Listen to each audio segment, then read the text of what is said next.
কিন্তু তার স্বামী কি করে উঠবে? সে তো দুনিয়াতে নেই। তার স্বামীকে তো তার বদদোয়াতেই মেরে দিয়েছে। তার স্বামী মরে যাওয়ার পর সে দুনিয়ার রং তামাশা চিনতে পারল। তার আত্মীয় স্বজন সবাই বদলে গেল। তার বাড়ির লোক তাকে আর দেখতে পারে না, সবাই তাকে দেখে মুখ ফিরিয়ে নেয়। আর দুনিয়ার মানুষ সবাই তাকে খারাপ নজরে দেখতে লাগলো। কিছুদিন পর তার একটা বাড়ি ছিল, সেটাও কেড়ে নিল শ্বশুরবাড়ির লোক। যা তার স্বামীর ভাগে ছিল সব কিছু তাকে দিয়ে দিল।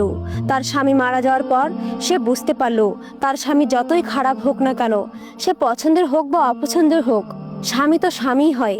স্বামী ছাড়া এই দুনিয়াতে কেউ আপন হয় না।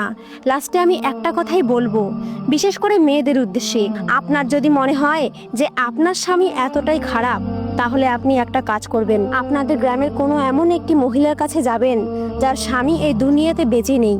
তার কাছে যে জিজ্ঞেস করবেন স্বামী কাকে বলে। আর আরেকটা মহিলা আছে যার ডিভোর্স হয়ে গেছে, তাকে যে জিজ্ঞেস করবেন যে স্বামীর মূল্য কি, তাহলেই বুঝতে পারবেন। আপনি যখন আপনার স্বামীর ঘরে থাকবেন, অনেকেই আপনাকে অনেক স্বপ্ন দেখাবে, কিন্তু যখন স্বামীর ঘর থেকে বেরিয়ে আসবেন, তারা সবাই আপনাকে শুধু ভোগ করতে চাইবে।